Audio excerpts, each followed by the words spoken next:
वृंदावनेश्वरी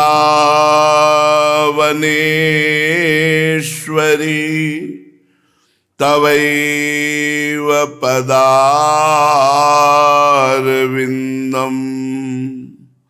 प्रेमामृतैकमकरंद रसौघपूर्णम हृद्यर्पितं मधुपते स्मरतापमुग्रं निर्वापयत् परम शीतलमाश्रयामि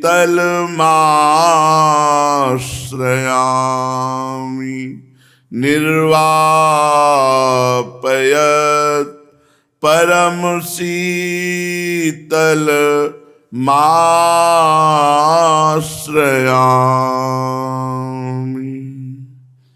परम सच्चिदानंद घन प्रेमानंद स्वरूप नवनिभृत निकुंज महामहिम परम पावन श्री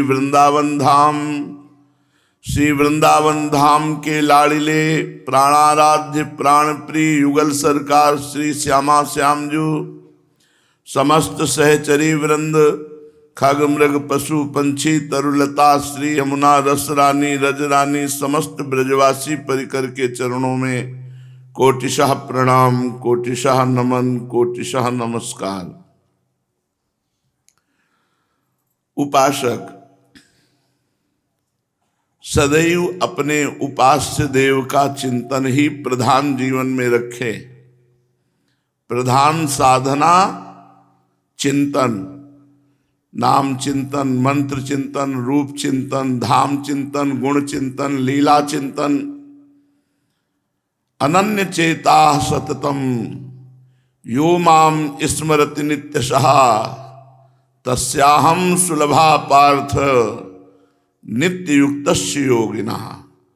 हे अर्जुन, जो योगी नित्य युक्त होकर मेरे में अनन्य चित्त के द्वारा मेरा चिंतन करता है, मैं बहुत जल्दी उसके लिए सुलभ हो जाता हूँ, अर्थात बहुत जल्दी भगवत साक्षात्कार हो जाता है। चिंतन, अनन्य चिंतन, निरंतर चिंतन, अखंड चिंतन, ठाढ़े बैठे परे उताना, कबीर कहे हम रहें ठिकाना। खड़े हैं या बैठे हैं, पड़े हैं या क्रिया में युक्त हैं, लेकिन नाम निरंतर चल रहा है, भगवत चिंतन निरंतर चल रहा है। बड़ी महिमा नाम की है। राधा नाम हरि स्वयं इस नाम को रटते हैं और इस नाम को सुनकर के रुदन करने लगते हैं।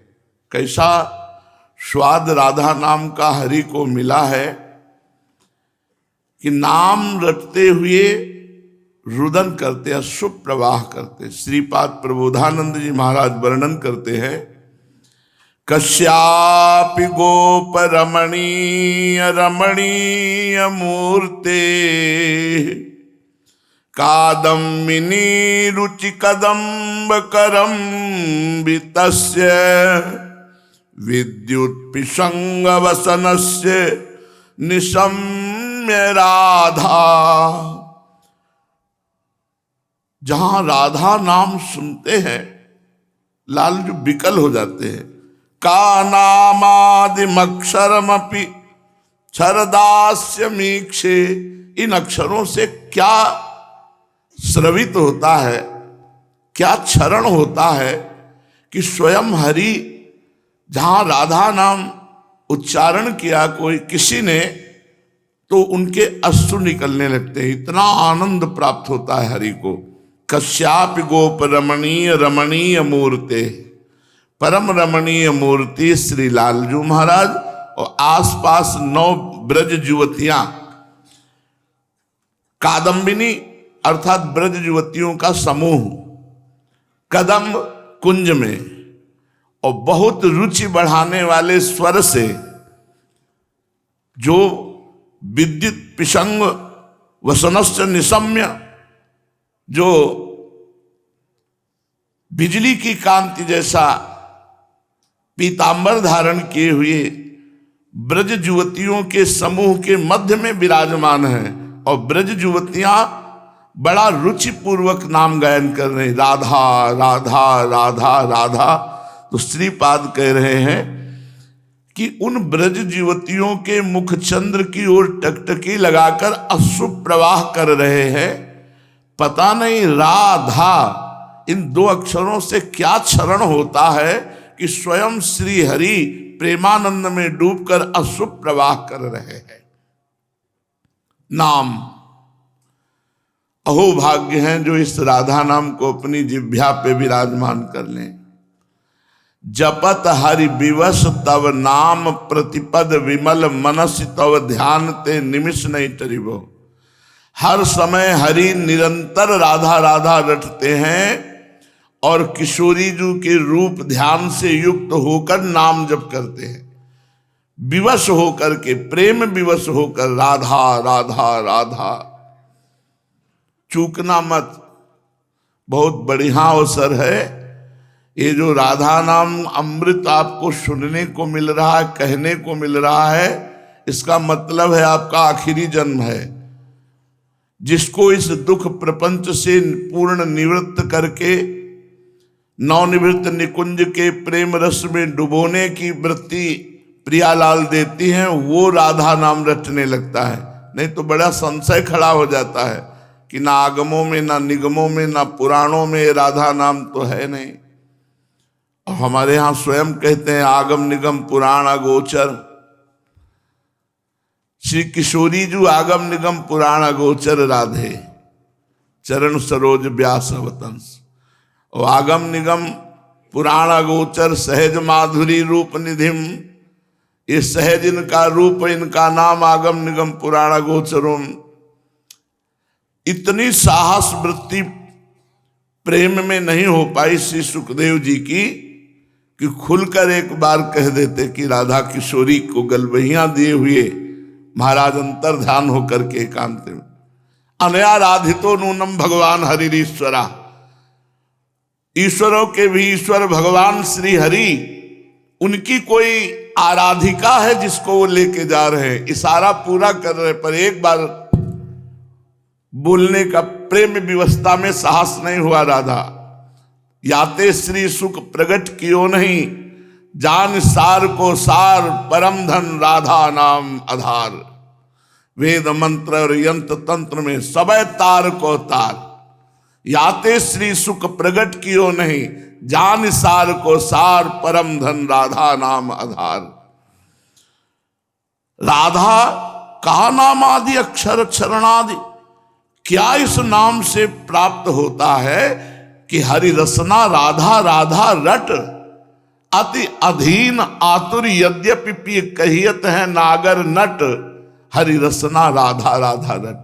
मान जाओ, हमारी प्रार्थना मान जाओ, विनय मान लो, तुम्हारे मंगल के लिए बस राधा राधा राधा राधा। बहुत सरल, बहुत महिमामय और स्वयं भगवान को अधीन करने की सामर्थ्य रखने वाला नाम राधा नाम। कैसी शोभा है। आसपास 9 ब्रज युवतियां हैं, कदम्ब कुंज है, कदम्ब के वृक्ष के नीचे खड़े हुए लालजू, जो ब्रज युवती बोलती है राधा, उसके मुख चंद्र को चकोर की भांति देखते हैं और आंखों से अश्रु प्रवाह कर रहे।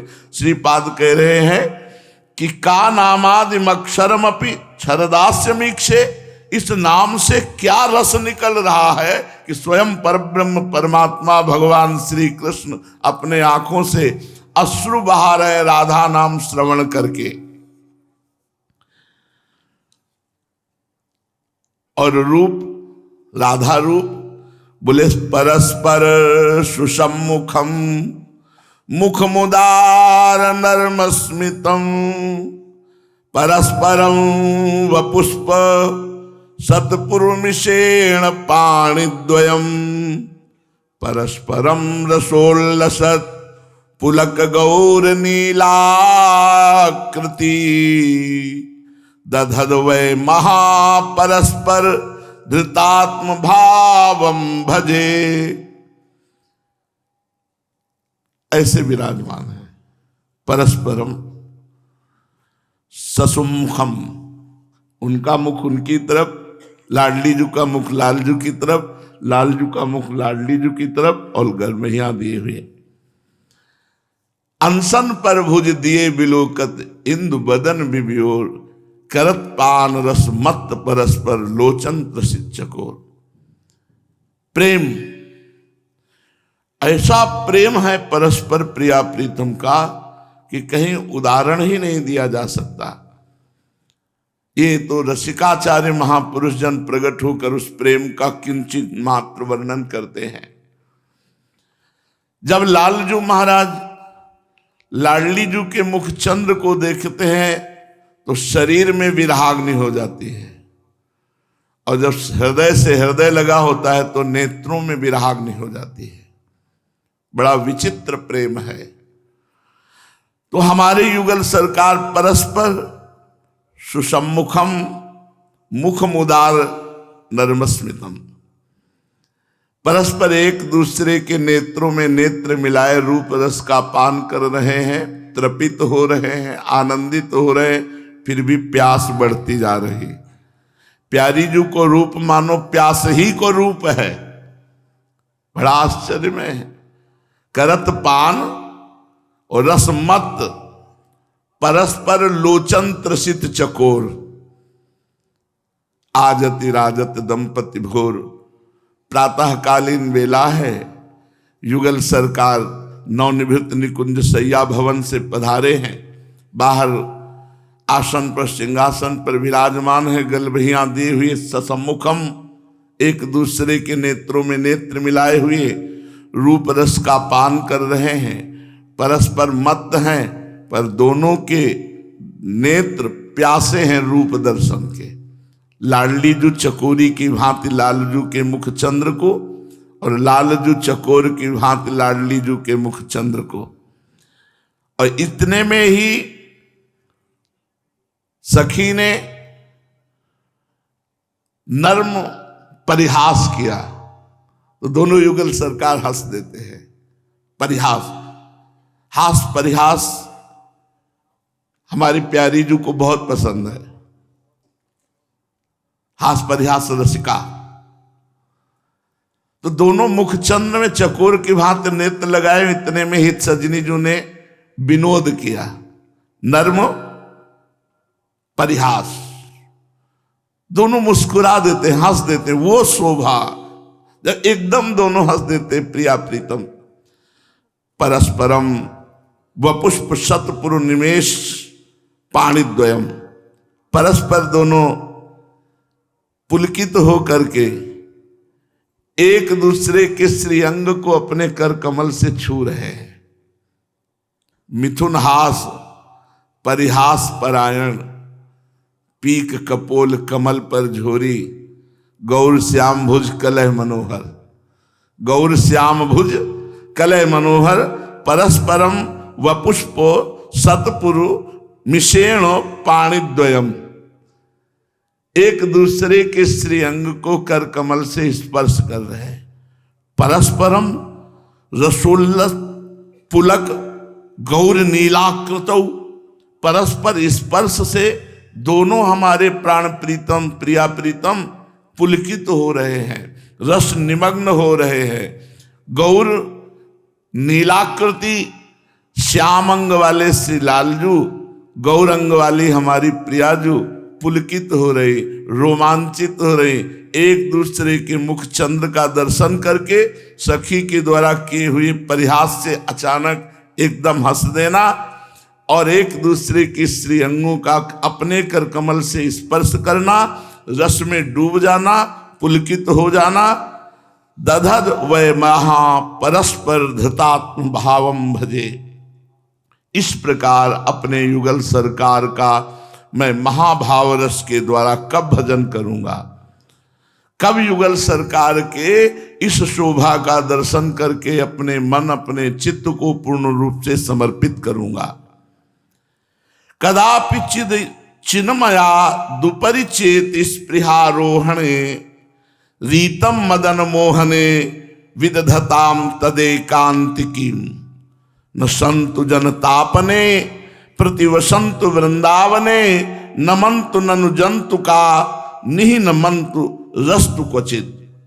ये वृंदावन धाम है, ये चिन्मय भूमि है, यहां तुम जो इच्छा करोगे वो पूर्ण हो जाएगी बिना किसी साधना के भी, यदि अपराध न बनने पावे तो। अगर वैष्णव धाम में अपराध करोगे तो फिर इच्छा पूर्ति की तो बात जाने दो, तुम्हारी और सुख सुविधाओं में भी बाधा पड़ सकती है।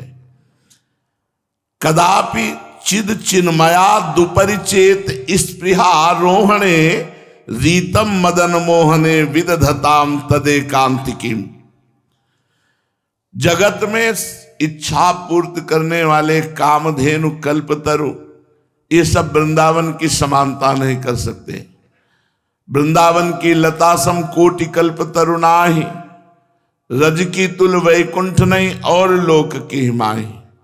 ये चिदानंद में समस्त कामनाओं को पूर्ण करने वाला वृंदावन धाम है। यहां जो प्रिया प्रीतम की एकांतिकी भक्ति को हृदय में धारण करके रहता है, एकांतिकी भक्ति का स्वरूप क्या है? वृंदावन बसिके इतनो बड़ो सयान, जुगल चरण के भजन में निमिष न दीजे जान। पलक झपकने के समय को निमिष कहते हैं। एक निमिष भी भजन के बिना प्रिया प्रीतम के ना जाए, उसे एकांत की भक्ति कहते हैं। जो एकांत की भक्ति के द्वारा युगल सरकार का सदैव वृंदावन वास करते हुए चिंतन करता है, तो त्रिभुवन के समस्त प्राणी उसे प्रणाम करते हैं, नमस्कार करते, इतना पूजनीय हो जाता है जिससे कोई अपराध ना बन जाए। तो ये शर्त रख दी गई, सारी कामनाएं पूर्ण हो जाएंगी, चिदानंद भाव प्राप्त हो जाएगा, क्योंकि वृंदावन धाम है। बस यहां एक बात है कि अपराध न बनने पावे। यदि अपराध बन भी जाए तो वृंदावन को न छोड़ना। तो वृंदावन माता के स्वभाव वाला है। वृंदावन जैसे मैया अपने बालक को देखती है, उसकी मलिनता को नहीं, ऐसे वृंदाटवी माँ अपने में वास करने वाले के अपराधों को नहीं देखती। पर यहाँ आगंतुक अपराध करके फिर चला गया तो बड़ा वो वज्र की लीक हो जाता है, उसे भोगना पड़ता है। इसलिए यहाँ डरो कि हमसे कोई पापाचरण न हो जाए, कोई वैष्णव अपराध न बन जाए। तो समस्त कामनाओं को पूर्ण करने में शिरोमणि है वृंदावन, क्योंकि ये चिन्मय चिदानंदमय है। तो श्रीधाम वृंदावन का आश्रय, राधा नाम का रटन और प्रिया प्रीतम की लीलाओं का गायन चिंतन, यही हमें प्रिया प्रीतम की समीपता प्रदान कर देगा। पूज्यपाद श्री उड़िया बाबा जी महाराज, महापुरुषों के वचन लौकिक और पारलौकिक दोनों को सुधार देते हैं। यदि हम ध्यान पूर्वक सुने और महापुरुषों के वचनामृत को मनन करें और आचरणों में उतारें तो बहुत जल्दी लाभ हो। संसारिक पुरुष का राग द्वेष पत्थर की लकीर जैसा होता है। अगर तुमसे द्वेष कर लिया तो 20 साल के बाद भी मिलोगे तो वैसे द्वेष हरा भरा मिलेगा। ये संसारिक पुरुष का लक्षण होता है। साधक का बालू की लकीर की तरह होता है, ऐसे कि जरा सा हवा चली खत्म। लेकिन सिद्ध फकीर का पानी की लकीर जैसा, तत्काल, वहां राग द्वेष नहीं रहता। सांसारिक पुरुष का पत्थर की लकीर जैसा, एक बार अगर राग द्वेष हो गया है तो 20 वर्ष तक बनाए रखेगा। साधक तत्काल मिटाने की कोशिश करता, बालू की लकीर जैसा, लेकिन पहुंचे हुए महापुरुषों में पानी की लकीर जैसा। पानी में लकीर खींचो, खींचते खींचते ही खत्म। जब प्रेम की आंधी चलती है तो साधक में जो बालू वाली राग द्वेष की वृत्ति होती है वो मिट जाती है। अगर इस संसार में किसी एक से भी राग है या द्वेष है तो तुम्हें पुनर्जन्म होगा, आना पड़ेगा।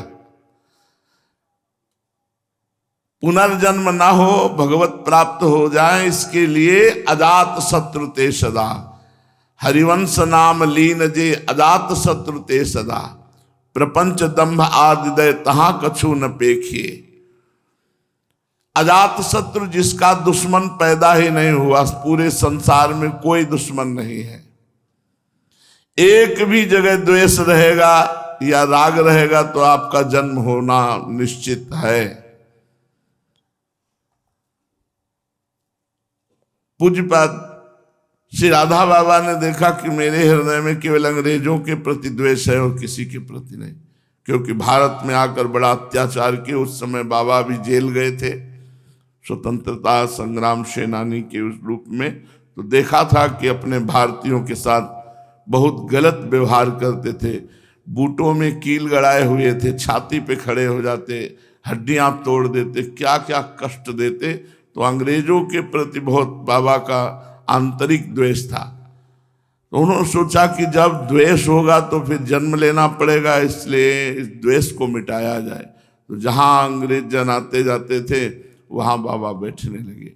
भगवत प्रेरणा से उनके ऊपर अंग्रेज थूक दे, बस जय गोरे ठाकुर कहते थे, जय गोरे ठाकुर, जय गोरे ठाकुर।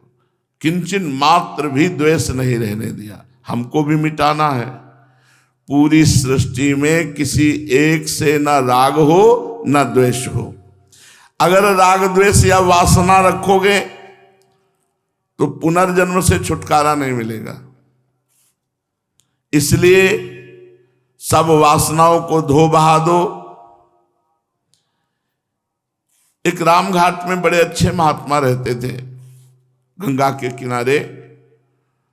उन्होंने एक कुटी बना ली थी। उनको किसी भगत ने 3 सोने के मोहरे दी। उन्होंने सोच कर कि थोड़ा और हो जाए तो एक बड़ा भंडारा संतों का करवा देंगे। गीता जी के पुस्तक के बस्ते में रख लिया। कुछ दिनों बाद वो तीर्थ यात्रा के लिए तो उनका शरीर पूरा हो गया। उनके शिष्यों ने जब गुरु की ग्रंथावली जो रखी हुई थी उसे निकाली तो उस बस्ता को खोला तो सांप उसमें। उनको बहुत आश्चर्य हुआ कि उन्हीं मोहरों में कुंडली मारे हुए सांप बैठा है बस्ते के अंदर, नवीन सांप। जिस वस्त्र में बंधा हुआ था उसमें कोई छिद्र नहीं था,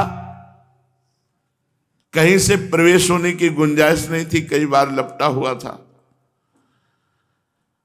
तो उन्होंने एक बड़े सिद्ध महात्मा के पास जाकर ये बात कही कि बस्ते में 3 मोहरे, गीता जी, सर्प प्रवेश होने की कोई गुंजाइश नहीं, फिर भी सर्प कुंडली मारे उसमें बैठा।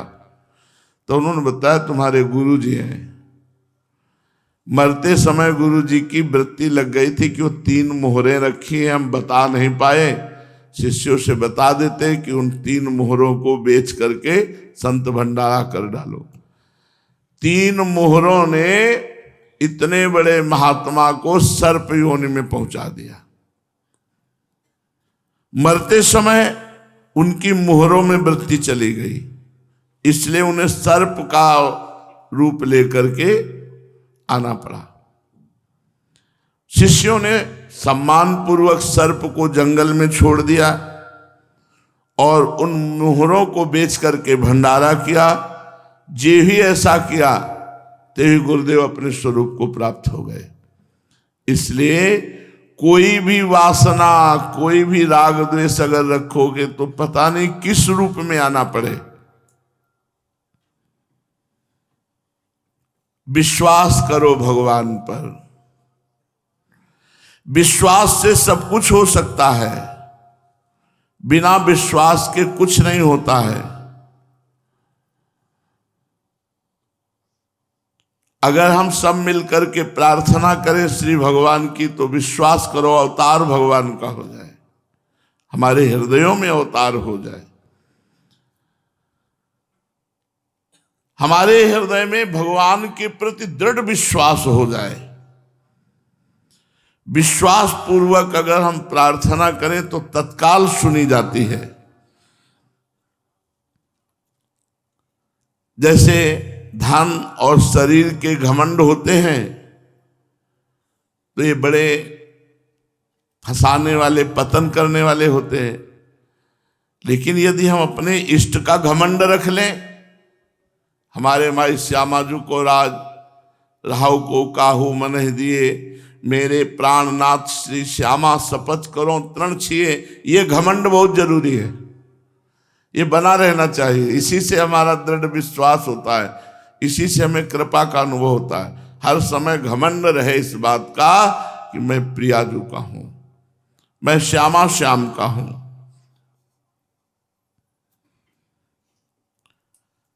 चार प्रकार के कर्म होते हैं।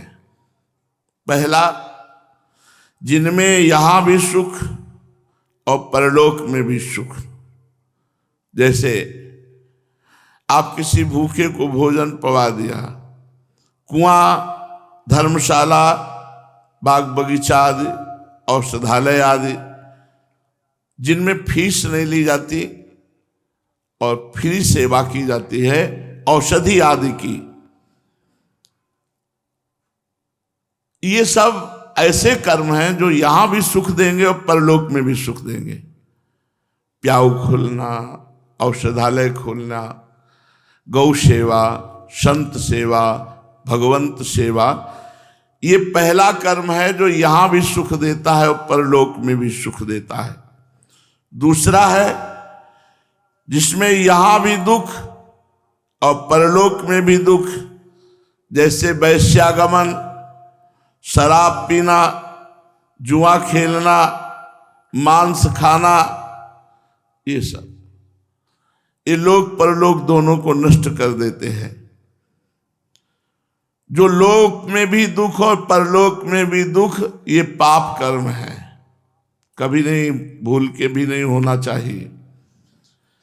तीसरा है जिनमें यहां सुख और परलोक में दुख, ये रजोगुणी जितने कर्म हैं यहां सुखद दिखाई देते हैं लेकिन परलोक में भयानक दुख देते हैं। चौथा, जिनमें यहां दुख और परलोक में सुख, ये जैसे अध्यात्म के मार्ग कठिन जो हैं उन पर चलना, आधी रात में ही उठ गए, नहा धो करके भजन कर रहे, सत्संग सुन रहे, अपनी दिनचर्या कर रहे हैं। बड़ा आश्चर्य लगता है, इतनी ठंडी है और लोग, छोटे छोटे बच्चे, बच्चियां, माताएं, बहनें ऐसे उल्लसित होकर खड़े हैं कि तनिक भी ऐसा नहीं लग रहा कि इनको दुख है, और घंटों खड़े रहना पड़ता है, पता नहीं कहाँ से आए हों, कब पहुँचे हों, और कोई चाय नाश्ता भी नहीं है, और खड़े हैं और केवल इसके लिए खड़े कि वैसे ऐसे निकल गए। ये है प्रबल श्रद्धा, प्रबल विश्वास, और इसी से हमारे हृदय में भगवदानंद का प्रादुर्भाव होता है। तो कर्म किए बिना कोई रह नहीं सकता, कर्म सबको करना होता है, लेकिन सोच समझ कर कीजिए, जिसमें यहां भी सुख मिले और परलोक में सुख मिले। ये बढ़िया पॉइंट है। जिसमें यहां भी दुख, परलोक में दुख, वो भगवत विमुख आचरण, और जिसमें यहां सुख और परलोक में दुख, वो रजोगुणी जितने भी कार्य हैं, ये सब ऐसे राजसी कार्यक्रम जिनमें यहां सुख मिलता है, परिणाम में दुख मिलता है। और सात्विक, जिनमें अपने कर्तव्य निष्ठा का पालन करने पर वर्तमान में दुख का अनुभव होगा, लेकिन भविष्य आपका महान सुख में होगा, चाहे लोक में हो या परलोक में हो।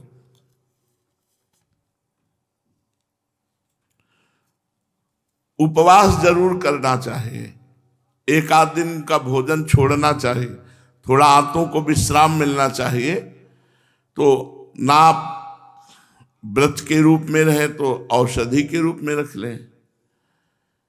महीने में 4 बार तो उपवास चलेगा, 4 बार, हफ्ते में 1 दिन। बहुत आनंद रहता है उपवास में, भजन की वृत्ति बहुत बढ़ती है। ये खुद का अनुभव की बात कह रहा हूं। उपवास कोई निमित्त लेके नहीं, भजन के लिए। महीने में 4 सप्ताह होते हैं। क्यों? तो अगर हम 1 सप्ताह में 1 टाइम का भोजन छोड़ दें तो हमें कोई परेशानी नहीं होगी। यदि आप 1 टाइम ही पाते हैं तो 1 दिन का छोड़ दीजिए, कोई परेशानी। और अपने हिस्से का जब हम भोजन छोड़ेंगे तो वो हमारा भजन और बढ़ेगा। तो महीने में 4 दिन तो उपवास कर ही सकते हैं। कई वर्ष अन्न नहीं पाया, कई वर्ष, और फलाहार में कोई सेब संतरा नहीं मिलते थे, कभी गुड़, कभी आलू, कभी शकरकंद गांव की। जो उपवास करता है उस मनुष्य के पाप बहुत जल्दी नष्ट हो जाते हैं। भूख में खूब नाम जप करे और भूख को सह जाए तो हृदय को पवित्र कर देती है। उपवास हृदय को बहुत जल्दी पवित्र करता है। पर ऐसा उपवास यहाँ वर्णन नहीं कि जैसे कुटू का कचौड़ी पकौड़ी वाला, ये नहीं, ये सब बेकार की बातें हैं। संयम संयम है, संयम संयम है। ये नहीं खाना पीना चाहिए। उपवास का मतलब हम जो कह रहे हैं वो आंतों को थोड़ा चैन देना है। इससे तो बढ़िया रोटी दाल है, इन सब पदार्थों से बढ़िया। उपवास का मतलब है कि एक बार आप कुछ ले लो, थोड़ा फल, थोड़ा जल, और 24 घंटे फिर कुछ मत लो। अगर आपका केवल जल से काम चल जाता है तो फल मीठा कुछ न लो, बहुत बढ़िया रहेगा। इससे आप देखेंगे आपका स्वास्थ्य ठीक रहेगा। आते कब्ज करना बंद कर देंगी, एसिडिटी बढ़ना बंद हो जाएगी, बड़े लाभ मिलेंगे और भजन बढ़ेगा। पूज्य बाबा कहे। और योगाभ्यास थोड़ा जरूर करना चाहिए, सबको करना चाहिए। आसन में बैठ करके 2-3 प्राणायाम तो बता चुके हैं कई बार, बिल्कुल सरल प्राणायाम है। प्राण को जब हम प्राणायाम के द्वारा सूक्ष्म करते हैं तो मनुष्य जन्म का जो प्रधान फल है, सुषुम्ना मार्ग खुल जाना और निरंतर भजन होना, वो होता है। रोज थोड़ा प्राणायाम कीजिए, व्यायाम कीजिए, और हफ्ते में 1 बार उपवास कीजिए, बहुत बढ़िया। जो हम भोजन छोड़ते हैं सृष्टि में किसी काम में आएगा। 4 दिन में हम 4 दिन का जो भोजन छोड़ा वो अपनी सृष्टि सेवा में भी चला गया और हमारा भजन भी बना।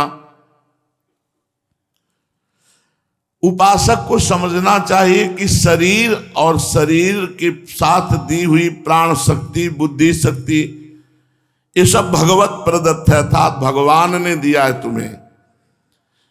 तुम इसे भगवान को वापस कर दो, भगवान को ही समर्पित कर दो। और ऐसा चिंतन करना चाहिए कि शरीर और प्राण तो श्री भगवान के हैं, इनके द्वारा जो कार्य होगा वो केवल श्री भगवान की प्रसन्नता के लिए होगा। सिद्धासन का बड़ा महत्व है। हम तो कहते हैं कि और कोई साधन न बने, केवल सिद्धासन में बैठा रहे तो मोक्ष को प्राप्त हो जाएगा। पूज्यपाद बाबा उड़िया बाबा जी महाराज, सिद्धासन कोई बिरला ही जानता होगा लगाने।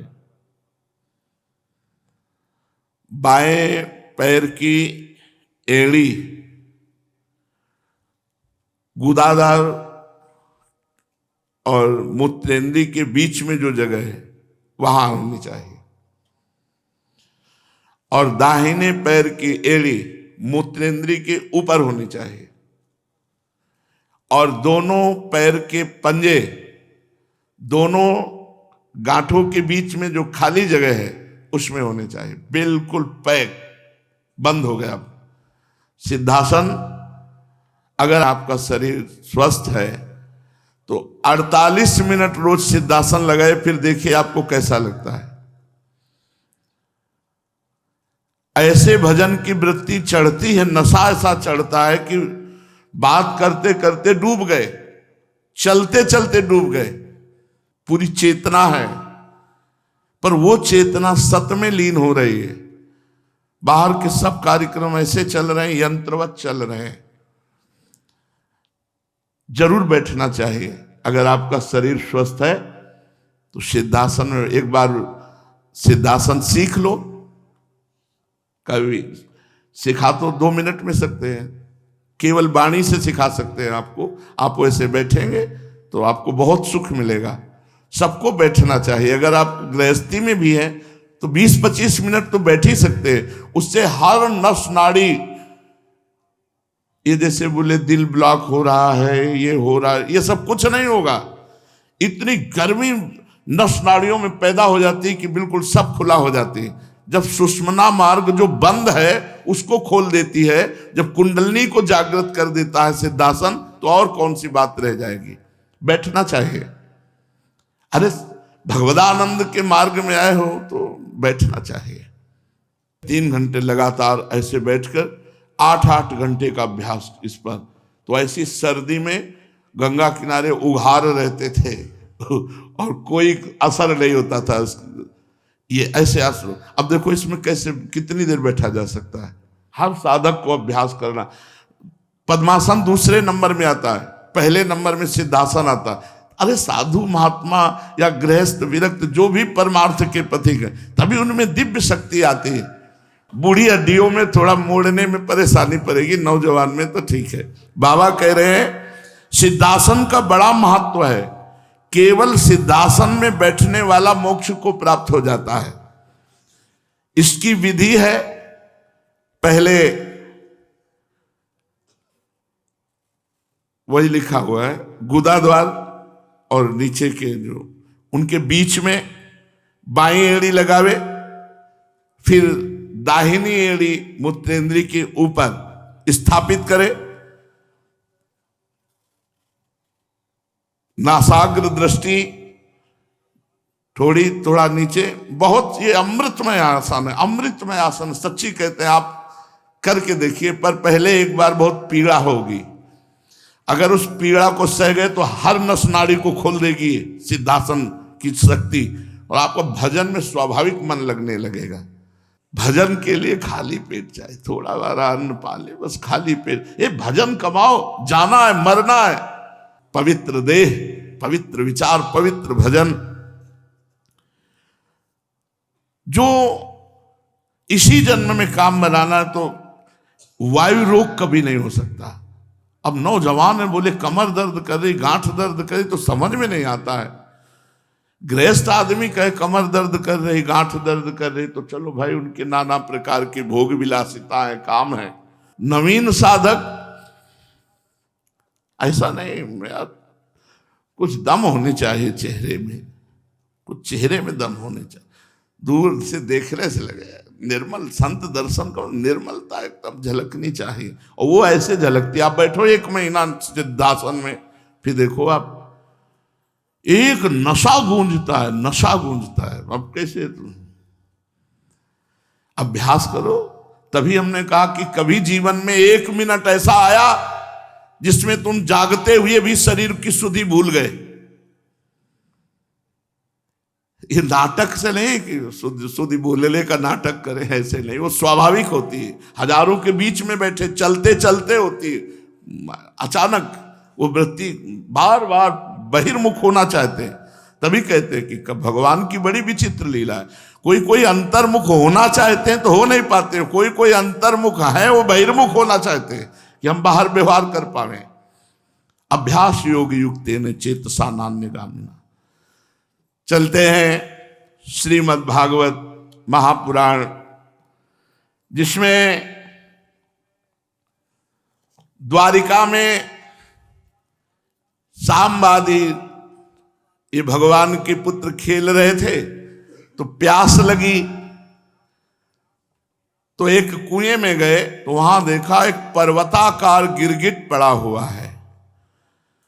तो सूत की रस्सी और चमड़े की रस्सियों से खींचने की कोशिश की, पर वो नहीं खींच पाए। फिर ये बात भगवान द्वारिकाधीश तक पहुंची तो द्वारिकाधीश भगवान श्री कृष्णचंद्र जी वहां आए और बाएं हाथ से ही खींच कर निकाल दिया। भगवान का स्पर्श होते ही आश्चर्य हुआ, उस गिरगिट से एक तेजस्वी महापुरुष प्रकट हुए।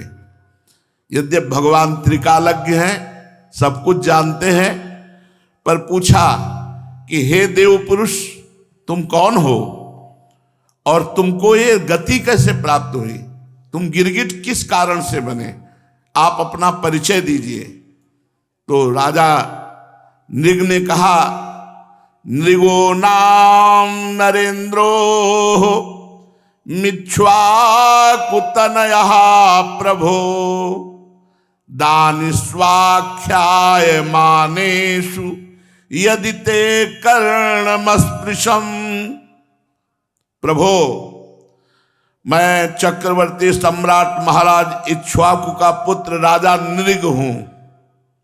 जो गिरगिट बने हुए थे उन्होंने कहा मैं नृग हूं। जब कभी किसी ने आपके सामने दानियों की गिनती की होगी तो उसमें मेरा नाम आपके कानों में अवश्य पड़ा होगा। प्रभो, आप समस्त प्राणियों की एक एक वृत्ति के साक्षी हैं। भूत और भविष्य का व्यवधान भी आपके अखंड ज्ञान में किसी प्रकार की बाधा नहीं डाल सकता। अतः आपसे छिपा ही क्या है। फिर भी मैं आपकी आज्ञा का पालन करने के लिए कहता हूं। पृथ्वी में जितने धूलिकण हैं, आकाश में जितने तारे हैं और वर्षा में जल की धाराएं गिनती, उनको तो कोई गिन सकता है, पर मैंने जितनी गौएं दान की अनगिनत, और वो सभी गौएं दुधार दूध देने वाली नौजवान सीधी सुंदर सुलक्षणा कपिला थी। और मैंने न्याय के धन से प्राप्त की हुई उन गौओं को बछड़ों के सहित दान किया।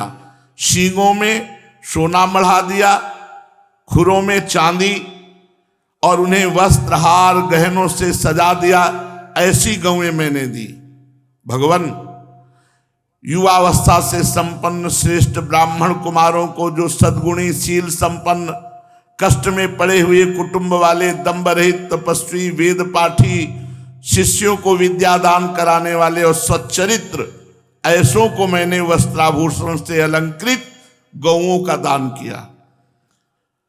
प्रभु, मैंने पृथ्वी का दान किया, सोने का दान किया, घोड़े हाथी दासियों नवीन कन्याओं का कन्यादान, तिलों के पर्वत, चांदी, सैया, वस्त्र, रत्न, ग्रह, रथ, ये सब दान किए, यज्ञ किए, बहुत से कुएं, बावली आदि सब बनवाए। पर मुझे गिरगिट की योनि मिली। चूक हो गई एक चूक।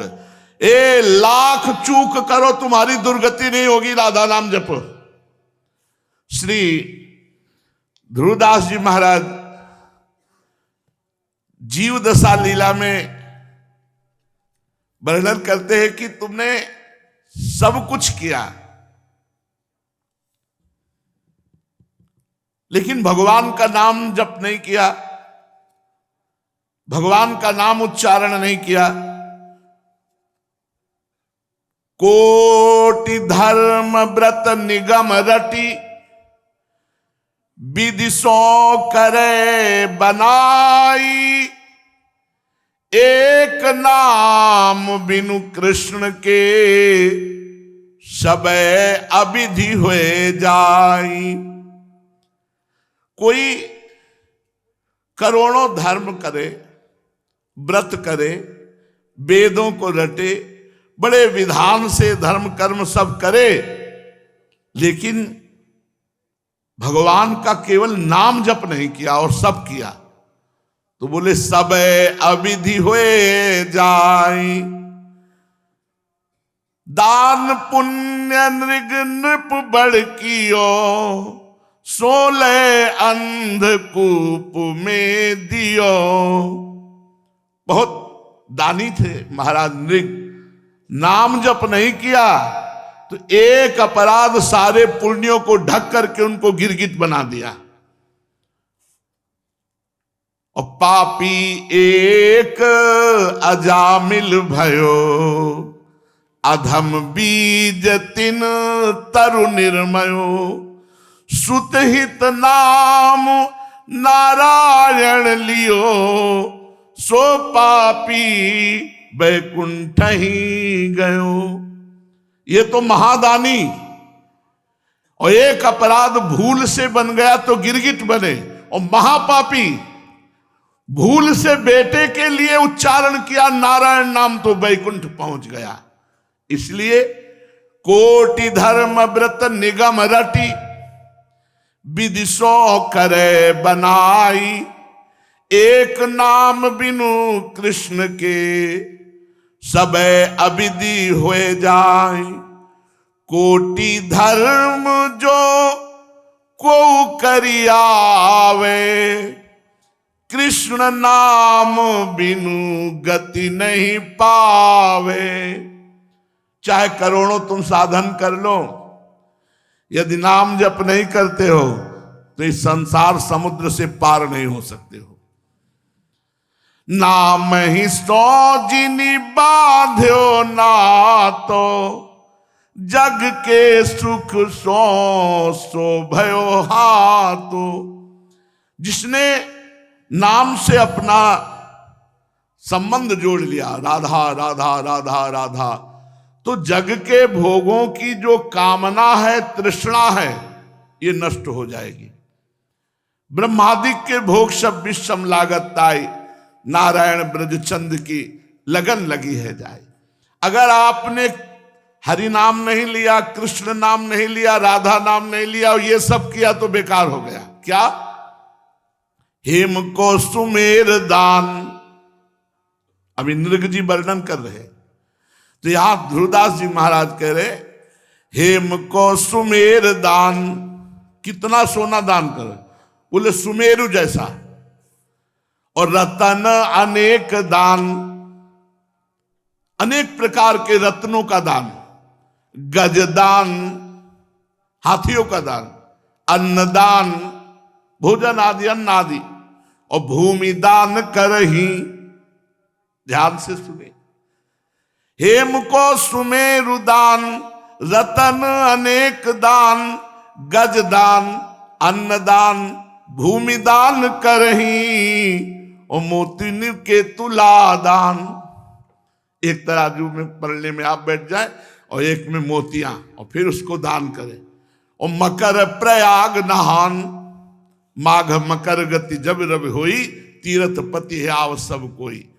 तीर्थराज में मकर संक्रांति के समय स्नान करने से बड़ा पुण्य होता है। तो मोतीनु के तुला दान, मकर प्रयाग नहान, और ग्रहण में काशी दान, चित्त शुद्ध धरही। जब ग्रहण पड़े तो काशी में बड़ा महत्व है। गंगा स्नान करके गंगा में खड़े होकर के अनुष्ठान करना आदि। चित्त शुद्ध धरही, सेज दान, कन्यादान, कुरुक्षेत्र गौदान। ध्यान से सुनो, इतने में पापन को नेकहू न हरही, कृष्ण केसरी को नाम एक बार लीने ध्रुव, पापी तिहू लोकनि के छिन माही तरही। ये सब दान एक तरफ और भगवान का नाम एक तरफ। अगर बात मान लो तो सुनो महाराज नृग के मुख से, वो कह रहे हैं भगवान जितनी भूमि में कण हैं, आकाश में तारे हैं और जल की धाराएं हैं, ऐसी असंख्य गौएं दान की, एक गलती हो गई। क्या गलती हुई? एक दिन दान ना लेने वाले तपस्वी ब्राह्मण की एक गाय भूल से उधर गौशाला के पास गई होगी, तो गौरक्षकों ने समझा कि महाराज की ही गौशाला के, तो अंदर कर लिया। और जो ब्राह्मण को दान दिए जा रहे थे, तो वो गाय जो तपस्वी ब्राह्मण दान नहीं लेता था, उसकी गाय भूल से गौशाला और गौशाला से दान में आ गई। तो जो दान लिए था ब्राह्मण, वो बड़े आनंद से जा रहा था, और वो ब्राह्मण जिसकी गाय खो गई थी, उसने कहा ये गाय तो मेरी है। तो दान लेने वाले ने कहा, ये गाय तो मेरी, महाराज नृग ने अभी दिया है। बोले नहीं, गाय मेरी, महाराज नृग कैसे दे सकते? तो बोले चलो महाराज के पास। अब महाराज के पास गए और जो दान लिया था उसने कहा, महाराज आपने गाय अभी दान दी? बोले हाँ, स्वीकृत है, मैंने आपको दी।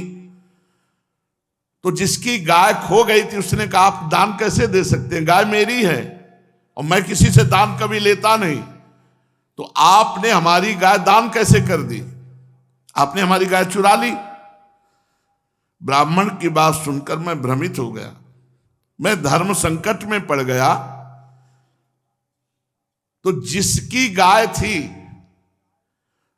उससे कहा 1 लाख गाय दूंगा, आप इस गाय को दान दे दिया, हमने तो दे दिया, तुम्हें 1 लाख गाय देता हूं। उन्होंने कहा मैंने कभी दान लिया ही नहीं, मैं अपनी गाय लूंगा। जिसको दान किया था उससे कहा 1 लाख गाय दूंगा, तुम छो बोले नहीं हम यही गाय लेंगे। मैंने हाथ जोड़कर दोनों से कहा, मैं आपका सेवक हूं, मेरे से अपराध बन रहा है, आप कृपा कीजिए, इस अपराध से मुझे बचाइए। राजन मैं इसके बदले में कुछ नहीं लूंगा, ये कहकर तो गाय का स्वामी चला गया जो कभी दान नहीं लेता था। इसके बदले में 1 लाख क्या, तुम और 10,000 गाय दो तो भी मैं नहीं लूंगा, ये कहकर दूसरा ब्राह्मण चला गया। जब मेरी आयु समाप्त हुई तो केवल इतने के कारण मुझे यमपुरी ले जाया गया। यमपुरी में ले जाकर के धर्मराज ने पूछा, तुम अपने पाप का फल भोगना चाहते हो पहले या पुण्य का? तो हमने कहा पाप का। तो मुझे तत्काल ये गिरगिट का शरीर मिला द्वारिका के कुएं में। तब से मैं बड़ा कष्ट भोग रहा था। आज आपके दर्शन से गिरगिट योनि से मुक्त हुआ हूं। प्रभु, मैं ब्राह्मणों का सेवक, उदार दानी, आपका निज जन, बड़ी अभिलाषा थी कि आपके किसी प्रकार दर्शन हो जाए। ये आपकी कृपा है कि पूर्व जन्म की हमारी स्मृति नष्ट नहीं हुई। हे परमात्मन, बड़े बड़े शुद्ध हृदय योगीश्वर उपनिषदों की दृष्टि से अपने हृदय में आपका ध्यान करते रहते हैं। हे इंद्रियातीत परमात्मन, साक्षात आप मेरे नेत्रों के सामने आ गए, ये कितनी बड़ी कृपा है आपकी। प्रभु, मैं तो अनेक प्रकार के व्यसनों दुखद कर्मों में फंसकर अंधा हो रहा था। आपका दर्शन तो तब होता है जब संसार चक्र से छुटकारा मिलने का समय आता है। हे देवताओं के आराध्य देव पुरुषोत्तम गोविंद, आप ही व्यक्त और अव्यक्त जगत तथा जीवों के स्वामी हैं। हे अविनाशी अच्युत, आपकी कीर्ति पवित्र है। हे अंतर्यामी नारायण, आप ही समस्त वृत्तियों और इंद्रियों के स्वामी हैं। प्रभु श्री कृष्ण, मैं अब अपने देवलोक को जा रहा हूं, आप मुझे आज्ञा दीजिए। आप ऐसी कृपा कीजिए कि मैं चाहे कहीं भी क्यों न रहूं, मेरा चित्त सदा आपके चरण कमलों का चिंतन करता रहे।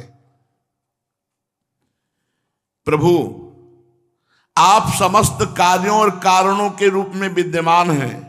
मैं जानता हूं आपकी शक्ति अनंत है और मैं ये भी जानता हूं कि आप स्वयं ब्रह्म हैं। मैं आपको बार बार नमस्कार करता हूं। सच्चिदानंद स्वरूप सर्वांतर्यामी वासुदेव भगवान श्री कृष्ण, आप समस्त योगों के स्वामी हैं, स्वयं योगेश्वर हैं। मैं आपको बार बार नमस्कार करता हूं। राजा नृग ने इस प्रकार भगवान की स्तुति की और परिक्रमा करके 4 मुकुट से उनके चरणों में पुनः साष्टांग प्रणाम किया। जो ही प्रणाम कर रहे थे ते श्रेष्ठ विमान आया और विमान पर बैठ करके वो देवलोक को चले गए। राजा नृग के चले जाने पर ब्राह्मणों के परम प्रेमी धर्म के आधार देवकी नंदन भगवान श्री कृष्ण ने संपूर्ण द्वारिका वासियों को और अपने कुटुंब को शिक्षा दी। जो लोग अग्नि के समान तेजस्वी हैं, वो भी यदि ब्रह्म ऋषियों का थोड़ा भी अपराध कर दे तो नष्ट हो जाएंगे। भगवान बोल रहे हैं, जो अभिमानवश झूठ मूठ अपने को लोगों का स्वामी समझते हैं, उन राजाओं की क्या सामर्थ्य है कि ब्रह्म ऋषियों का अपराध करके वो ठीक से रह सके। ना हम हालाहलम मन्ने विषम यस्य प्रतिक्रिया, ब्रह्मस्वम ही विषम प्रोक्तम नास्य प्रतिविधिर भूई। भगवान कह रहे हैं, मैं हलाहल विष को विष नहीं मानता, क्योंकि हलाहल विष की चिकित्सा हो सकती है, लेकिन यदि ब्रह्म ऋषि ब्राह्मण का धन अपहरण कर लिया जाए तो कुल परंपरा को नष्ट कर देगा। वो महाविष है, नष्ट कर देगा। उसको पचा लेने की सामर्थ्य पृथ्वी में किसी की भी नहीं है, ना किसी औषधि की है, और ना कोई उपाय है। उससे बचने का भोगना ही पड़ेगा। इसलिए वैष्णव से, ब्रह्म ऋषियों से बचना चाहिए कि हम कोई उनका अपराध न कर दे। हलाहल विष केवल खाने वाले का प्राण हर लेता है। आग भी जल के द्वारा बुझाई जा सकती है, परंतु ब्राह्मण के धन रूपी अरण से जो आग पैदा होती, वो सारे कुल को समूल जलाकर भस्म कर देती है। ब्राह्मण का धन यदि उसकी पूरी पूरी सम्मति लिए बिना भोगा जाए तो भोगने वाले और उसके लड़के और उसके पौत्र 3 पीढ़ियों का नाश करता है, और यदि बलपूर्वक हठपूर्वक उनसे छीन कर भोगा जाए तो 10 पीढ़ियों का नाश करता है। 10 पीढ़ियों का। पूर्व पुरुषों की 10 पीढ़ियां और आगे की 10 पीढ़ियां, 20 पीढ़ियां हो गई। जो ऊपर पितरलोक में उनको नरक जाना पड़ेगा, और जो आगे 10 पीढ़ियां होंगी उनको नरक जाना पड़ेगा, यदि जबरदस्ती बलपूर्वक ब्राह्मण की संपत्ति छीन कर उपभोग किया जाए। भगवान बोल रहे हैं द्वारिकाधीश, जो मूर्ख राजा अपनी राज्य लक्ष्मी के घमंड से अंधे होकर ब्राह्मणों का धन हड़पना चाहते हैं, वो सीधे नरक का रास्ता पुष्ट करते हैं।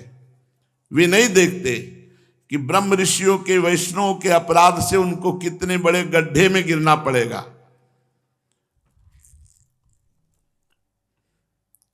जिन उदार हृदय बहुकुटुंबी ब्रह्म ऋषियों की वृत्ति छीन ली जाती है,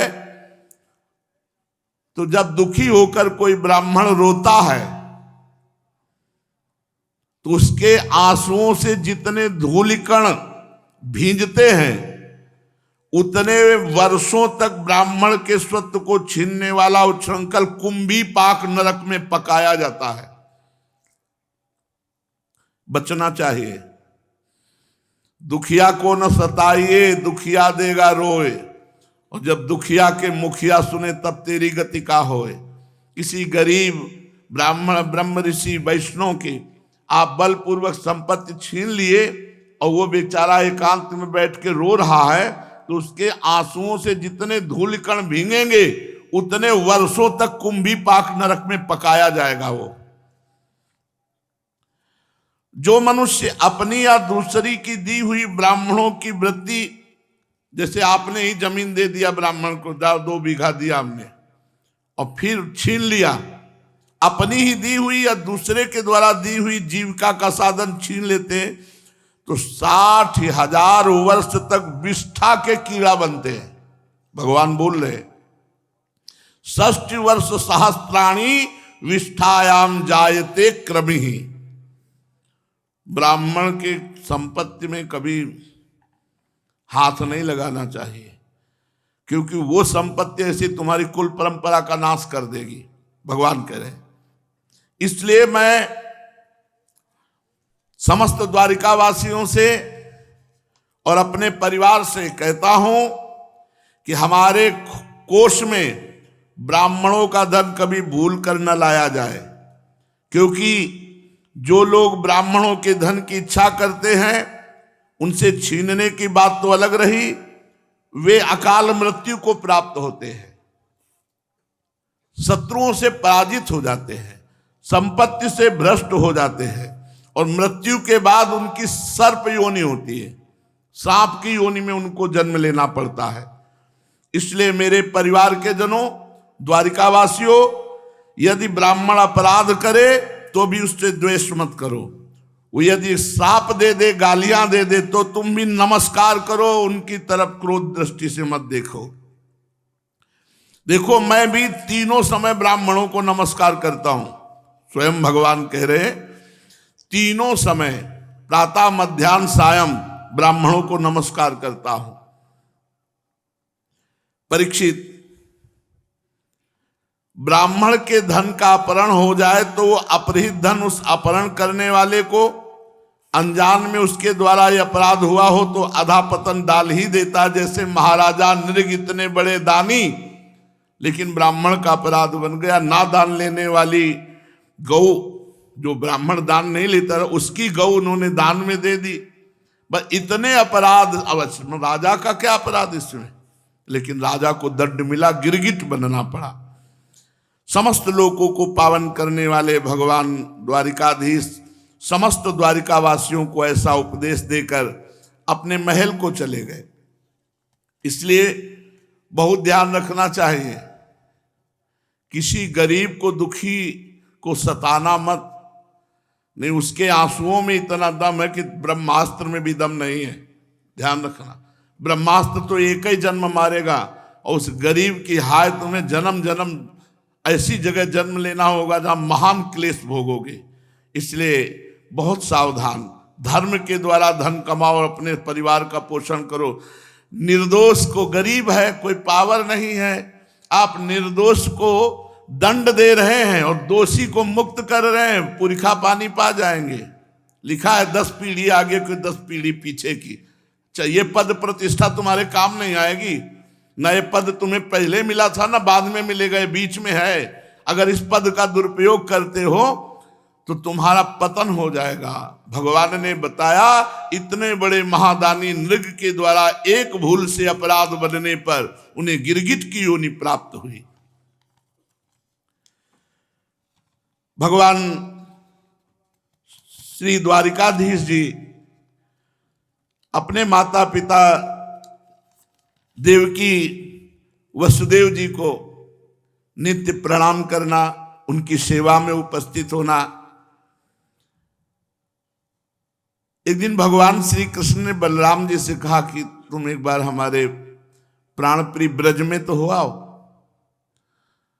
हमारे नंद बाबा कैसे हैं, ब्रजवासी कैसे हैं, तो एक बार हमें सूचना मिले, आप जाओ। भगवान बलराम जी ब्रजवासियों की क्या वृत्ति है, किस आनंद में है, कैसे हैं, ये जानने की उत्कंठा, तो रथ पे सवार होकर द्वारिका से ब्रज में आए, नंद बाबा के ब्रज में।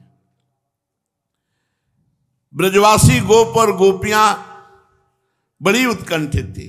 जब देखा कि भगवान बलराम जी आए तो सब उन्हें बड़े प्रेम से गले लगाए। बलराम जी ने माता यशोदा और नंद बाबा को प्रणाम किया। उन लोगों ने भी आशीर्वाद देकर उनका अभिनंदन किया और ये कहकर कि बलराम जी तुम तो जगदीश्वर हो, अपने छोटे भाई श्री कृष्ण के साथ सर्वदा हमारी रक्षा करते रहो। उनको गोद में ले लिया।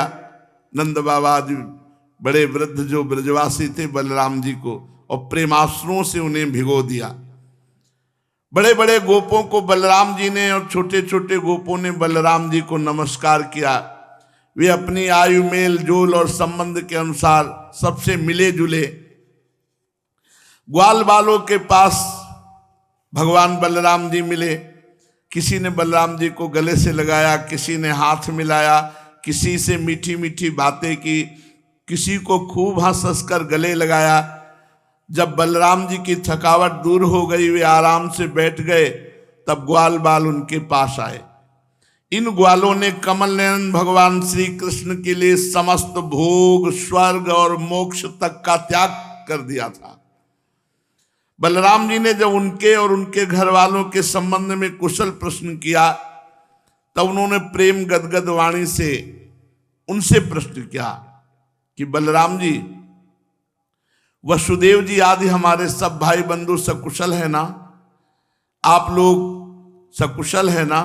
हमें लगता है कि आपके बालक भी हो गए होंगे। क्या आप लोगों को हमारी याद आती है, हम ब्रजवासियों की? और सुना कंस मारा गया तो आपने पूरे यदुवंशियों की रक्षा कर ली। आप लोग और बहुत से शत्रुओं को जीत लिए हैं और महान दुर्ग द्वारिकापुरी में अब निवास करते हैं। परीक्षित भगवान बलराम जी के दर्शन से, उनकी प्रेम भरी चितवन से गोपियां आनंदित हुई। उन्होंने हंसकर पूछा, क्यों बलराम जी, नगर नारियों के प्राण वल्लभ श्री कृष्ण अब सकुशल है ना? क्या कभी उन्हें अपने भाई बंधु माता पिता की याद आती है? क्या वे कभी ब्रज में आएंगे? माता के दर्शन के लिए एक बार भी यहां आ सकेंगे? क्या महाबाहु श्री कृष्ण हम लोगों की सेवा का भी कुछ स्मरण करते हैं? आप जानते हैं कि स्वजन संबंधियों को छोड़ना बहुत कठिन है, फिर भी हमने श्री कृष्ण के लिए माँ बाप भाई बंधु पति पुत्र बहन बेटियां सारे संबंध छोड़ दिए, परंतु वे बात की बात में हमारे सौहार्द और प्रेम के बंधन को काटकर हमसे नाता तोड़कर द्वारिका चले गए। हम लोगों को बिल्कुल ही छोड़ दिया। देखो, हम चाहती तो उन्हें रोक लेती, परंतु जब वे कहते कि हम तुम्हारे ऋणी हैं, तुम्हारे प्रेम के उपकार का बदला कभी नहीं चुका सकते, ऐसी मीठी मीठी बातें करते, तो लगता है तो ऐसा कैसे हो सकता है कि हमें छोड़कर चले जाए। एक गोपी ने कहा, बलराम जी, हम तो गांव की गंवार ग्वालिने हैं, उनकी मीठी मीठी बातों में आ गई, परंतु नगर की स्त्रियां तो बड़ी चतुर हैं, भला वे चंचल बड़े कथम नु गृहणंत्यन वस्थितात्मनो वचः कृतघ्नस्य बुधाहा पुरस्त्रियाः। ये प्रेम की भाषा है। गोपी ने कहा, वो चंचल, वो कृतघ्न श्री कृष्ण की बातों में नहीं फंसने वाली। हम लोग तो ब्रजवासिनी ठहरी, उनके प्रेम में जब वो कहते मैं तुम्हारा ऋणी हूं, मैं तुम्हारे प्रेम का उपकार का बदला नहीं चुका सकता, तो मुझे लगता है कैसे छोड़कर जा सकते हैं। दूसरी गोपी ने कहा, नहीं सखी, श्री कृष्ण बातें बनाने में तो अद्वितीय हैं, ऐसी रंग बिरंगी मीठी मीठी बातें कहते हैं, और ऐसी मुस्कुराहट, ऐसी चितवन, चाहे नगर नारियां हो चाहे कोई भी हो, वो प्रेमावेश से व्याकुल हो जाती हैं और उनकी बातें सुनकर अपने आप को न्यौछावर कर देती हैं। तीसरी गोपी ने कहा, अरे गोपी, हम लोगों को उनकी बात से ही क्या मतलब है? यदि समय ही काटना है तो कोई दूसरी बात करो, कृष्ण की नहीं। उस निष्ठुर का समय हमारे बिना बीत जाता है तो हमारा भी उसी की तरह, भले ही दुख से क्यों न हो, समय बीत जाएगा। बात करते करते गोपी के सामने भावदेश में श्री कृष्ण, वही हंसी, वही प्रेम भरी मुस्कुराहट, वही चारु चितवन, वही अनूठी चाल, वही प्रेमालिंगन मूर्तिमान होकर नाचने लगा और बातों की बात में ही मधुर स्मृति में तन्मय होकर के चिल्ला चिल्ला कर गोपी रोने लगी। हा कृष्ण, अभी कह रही थी कि हमें उनसे क्या मतलब, उनका समय हमारे बिना कट जाता है तो हमारा भी समय कट जाएगा। अचानक तन्मयता हुई, बस रोना प्रारंभ कर दिया। परीक्षित, भगवान बलराम जी अनुनय विनय करने में बड़े निपुण हैं। तत्काल उन गोपियों को सांत्वना देने लगे और भगवान की मधुर मधुर बातें, मधुर मधुर लीला कह करके उनके हृदय को शीतलता प्रदान कर रहे हैं। 2 महीने चैत और बैसाख ब्रज में रहे, गोपियों के साथ रह करके भगवान श्री कृष्ण की स्मृति में तन्मय करते बलराम जी बैठ जाते बीच में और उनकी लीलाएं, उनकी बातें, उनकी शोभा का वर्णन करते।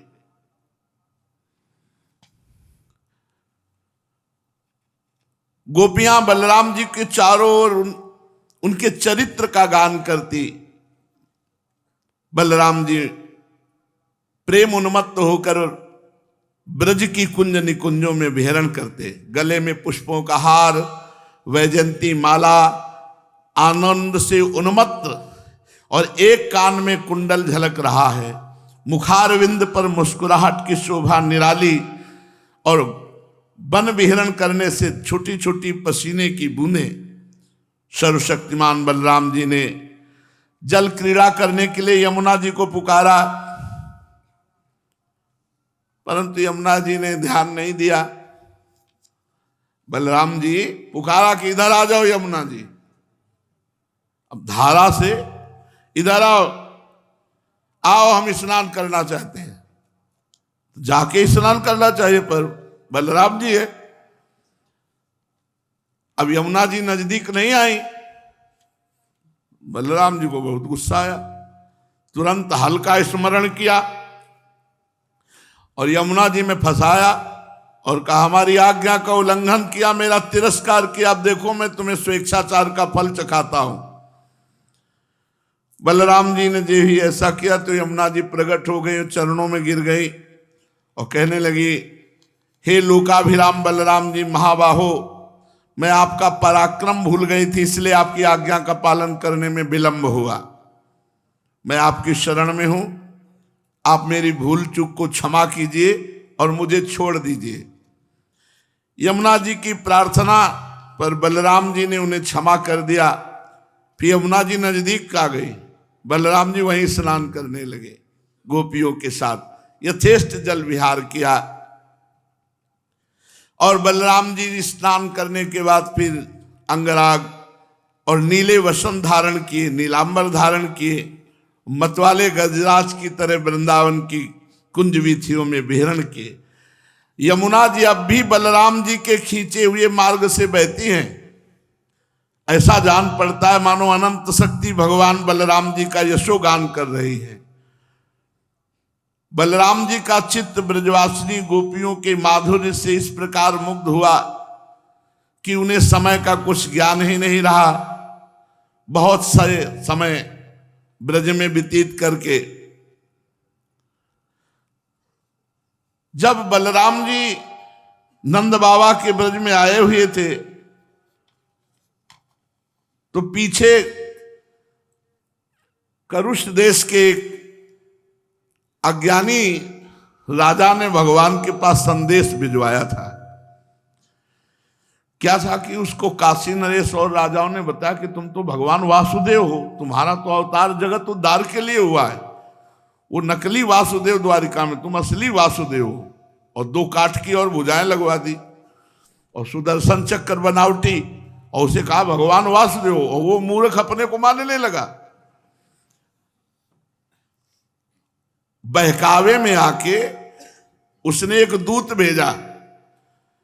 भगवान जब सुधर्मा सभा में बैठे थे तो उस दूत ने आके कहा कि हमारे स्वामी वासुदेव, जिसका नाम पौंड्रक था, उन्होंने आपके पास सूचना भेजी कि सुदर्शन चक्र और 2 भुजाएं आपने जो नकली लगवा रखी ना, हटा लो, असली वासुदेव वो है, अवतार जगत का उद्धार करने के लिए उनका हुआ है। जैसे बच्चे खेल खेल में किसी को राजा बना दें और राजा मान बैठे, ऐसे वो अपने को वासुदेव मान बैठा। जब भगवान कमल नयन को द्वारिका की सभा में उस दूत ने ऐसा कहा कि एकमात्र मैं वासुदेव हूं, ऐसा हमारे राजा ने कहा है, प्राणियों पर कृपा करने के लिए मैंने अवतार ग्रहण किया है, ऐसा हमारे राजा ने कहा है, तुम झूठे मूठे वासुदेव हो, ये अपने चिन्ह छोड़ो, वो असली वासुदेव है, तुम नकली। भगवान ने कहा आगे क्या कहा है, तुम कहा कि सुदर्शन चक्र आदि छोड़कर मेरी शरण में आ जाओ तो तुम्हें मैं क्षमा कर दूंगा, नहीं तो मैं तुम्हें दंड दूंगा। उस पौंड्रक ने, पौंड्रक की बात सुनकर उग्रसेन आदि सभासद खूब जोर से ठहाका मार के हंसे। जब हंसी समाप्त हुई तो भगवान ने कहा भैया दूत, जो हम बात कहें अपने वासुदेव से बता देना जाके। तुम जाकर उनसे कह देना कि सुदर्शन चक्र छोड़ूंगा लेकिन तुम्हारे ऊपर छोड़ूंगा। तुम अपना सुदर्शन चक्र छोड़ना, अब वो नकली सुदर्शन और भगवान असली। जब मैं तुम्हारे ऊपर सुदर्शन छोड़ूंगा, तुम्हारे साथियों के ऊपर भी छोड़ूंगा, तब ये तुम बहकी हुई बातें कर रहे हो। तब मूर्ख, तू औंधे मुंह गिरकर चील, गीद, बटेर, मांसभोजी पक्षियों से घिर जाएगा। तेरा मांस चीत चीत कर ये मांसभोजी पशु पक्षी खाएंगे। भगवान का ये तिरस्कार पूर्ण संवाद लेकर पौंड्रक का दूत अपने स्वामी के पास गया और उसे कह सुनाया। भगवान दारुक को बुलाया, का रथ तैयार करो, चलते हैं पौंड्रक के पास। भगवान पौंड्रक के पास जा रहे, पता चला कि वो काशी में है। पौंड्रक काशी नरेश का मित्र है और इस समय काशी में है। तो भगवान स्वयं पहुंच रहे हैं काशी और बड़ा विचित्र खेल हुआ। सारूप्य मोक्ष की प्राप्ति हुई उसको, पौंड्रक को। मतलब झूठी बात करने से परम पद को प्राप्त हो गया। मैं वासुदेव हूं, मैं वासुदेव हूं, मैं वासुदेव हूं, ये चिंतन होने से वो सारूप्य मोक्ष को प्राप्त। यार कैसे हमारे भगवान है कि किसी भी तरह से भगवान से जुड़ जाए तो मंगल ही हो जाता है। यद्यपि भगवान की अवहेलना कर रहा है, भगवान से द्वेष कर रहा है, तो इसे नरक जाना चाहिए, लेकिन सारूप्य मोक्ष को प्राप्त हुआ। शेष चर्चा आगे। श्री राधा वल्लभ लाल की।